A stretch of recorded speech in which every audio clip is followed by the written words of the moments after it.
पिता की आखिरी इच्छा।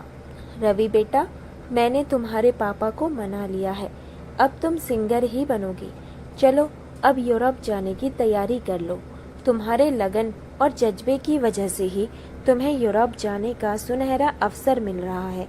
वैसे तुम्हारे पापा इतना भी नाराज नहीं थे तुम्हारे यूरोप जाने को लेकर, बस वो तुम्हें खुद से दूर नहीं भेजना चाहते। शांति जी आकाश जी से कहती है, मुझे पता है जी, आप इस समय किस दौर से गुजर रहे हैं। एक तो आपके इलाज के लिए पैसों की ज़रूरत है, वहीं दूसरी तरफ रवि यूरोप जा रहा है, उसे भी इस समय पैसे देने जरूरी हैं। आपकी कश्मकश को मैं समझ सकती हूँ। आपकी बीमारी के बारे में मैं अभी रवि से बोलना उचित नहीं है, वरना वो जाने से मना कर देगा और उसके सपने अधूरे रह जाएंगे, जो हम दोनों बर्दाश्त नहीं कर पाएंगे। उसे भेजने के लिए आपने कई लोगों से कर्जा भी ले ली है। ऐसी परिस्थिति में आपके इलाज का क्या होगा, मुझे बड़ी चिंता हो रही है जी। आकाश जी पत्नी शांति जी को समझाते हैं कि कोई बात नहीं शांति, अपनी जिंदगी का क्या है, अब तो अपनी खुशी रवि से ही है। मेरा भी इलाज हो ही जाएगा। इतना क्यों सोचती हो तुम तो रवि को भेजने की तैयारी करो। बस देखना कोई कमी ना रहनी चाहिए। उसकी पसंद की सारी चीजें उसे दे देना। रवि के यूरोप चले जाने से शांति जी और आकाश जी बिल्कुल अकेले पड़ जाते हैं। अब तो उन्हें प्रतिदिन इंतजार रहता है तो बस रवि के कॉल का। शांति जी और आकाश जी फोन पर घंटों बातें करते रवि से। रवि भी अपने माता पिता के साथ दोस्त की तरह रहता था। छोटी से छोटी बातें भी वो शांति जी और आकाश जी को बताया करता है। यूरोप जाने के बाद भी उसके बर्ताव में कोई कमी नहीं दिखी। वो शांति जी और आकाश जी से बेहद प्यार करता था। रवि अपने सपने को लेकर बहुत उत्सुक था। उसे बस अब अपने सपने पूरे होने का इंतजार था। उसके सपने सिर्फ उसके अकेले के सपने नहीं थे, उसमें शांति जी और आकाश जी भी थे। उनका भी सपना था कि रवि एक दिन जरूर कामयाब इंसान बने। जैसे जैसे दिन बीतते जा रहा था, आकाश जी की तबीयत बिगड़ती जा रही थी। उनके हाथ में इतने पैसे नहीं थे कि वो अपना इलाज करवाएं। बीमारी की वजह से उन्हें नौकरी से भी हाथ धोना पड़ गया। उनकी क्षमता अब नहीं बची थी कि उनसे कोई काम होता। उधर रवि के सपने पूरे होने का समय भी करीब आ गया था। जैसे ही रवि को सिलेक्शन का पहला चेक मिला, उसने सबसे पहले शांति जी और आकाश जी को बताया। आकाश जी को ऐसा लगा मानो उन्हें दुनिया की सारी खुशियां मिल गई हों। उन्हें इसी घड़ी का इंतजार था। उनकी कुर्बानी का फल आज प्राप्त हो ही गया। वो शांति जी से कहने लगे कि चलो अब हमारा रवि अपने पैरों पर खड़ा हो गया है, अब तुम्हें बुढ़ापे में आराम से रखेगा। जो इच्छा शायद मैंने पूरी नहीं कर पाई हो, हमारा बेटा अब कर देगा। बस एक अच्छी सी लड़की देखकर उसकी शादी कर देना, यही एक इच्छा है मेरी। बोलते बोलते आकाश जी ने अपनी आंखें सदा के लिए बंद कर ली। उधर रवि को पहला शो करने के लिए ऑफर आया।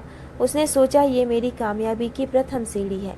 मम्मी पापा के बिना मैं ये शो कैसे कर सकता हूँ। उसने सोचा क्यों ना मम्मी पापा को बुला लूँ, इसी बहाने उनके विदेश का दौरा भी हो जाएगा और मेरा पहला शो उनके साथ हो जाएगा।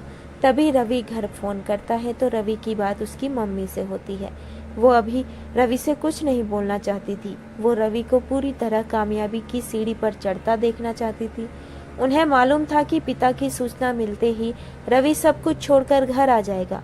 इसीलिए वो रवि से कहती है कि बेटा, मेरी तबीयत थोड़ी ठीक नहीं चल रही है। ऐसी हालत में तेरे पास आना ठीक नहीं रहेगा। वैसे भी घंटों का सफर जहाज में बैठकर नहीं हो पाएगा बेटा। हम लोग फिर कभी आएंगे। तेरी ये पहली कामयाबी है बेटा। हम लोगों का आशीर्वाद सदा तेरे साथ है। आज मैं और तेरे पापा बहुत खुश हैं बेटा। तूने अपने सपने को बड़ी शिद्दत से पूरी की है। पापा बाजार गए हैं, बाद में तेरी बात करवाऊंगी। बोलते बोलते शांति जी की आंखें डबडबा गई। रवि कहता है, हाँ माँ, मैं भी बहुत खुश हूँ। आज आपकी और पापा की वजह से ही आज मैं इस मुकाम पर खड़ा हूँ। आज मैं शो के बाद सीधा एयरपोर्ट जाऊंगा। माँ, आज मैं घर आ रहा हूँ। रवि अपना शो करने के बाद घर जाने के लिए सीधा एयरपोर्ट जाता है। घर पहुंचते ही रवि को अपने पिता के बारे में पता चलता है तो वह स्तब्ध रह जाता है। वो माँ से कहता है, माँ, पापा हमारे बीच नहीं रहे और आपने मुझे बताया तक नहीं।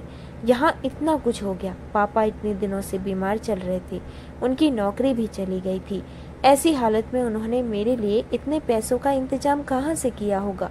मेरे सपने पूरे करने के लिए उन्होंने अपना इलाज तक नहीं करवाया। क्यों माँ, क्यों? आपने मुझे कुछ क्यों नहीं बताया?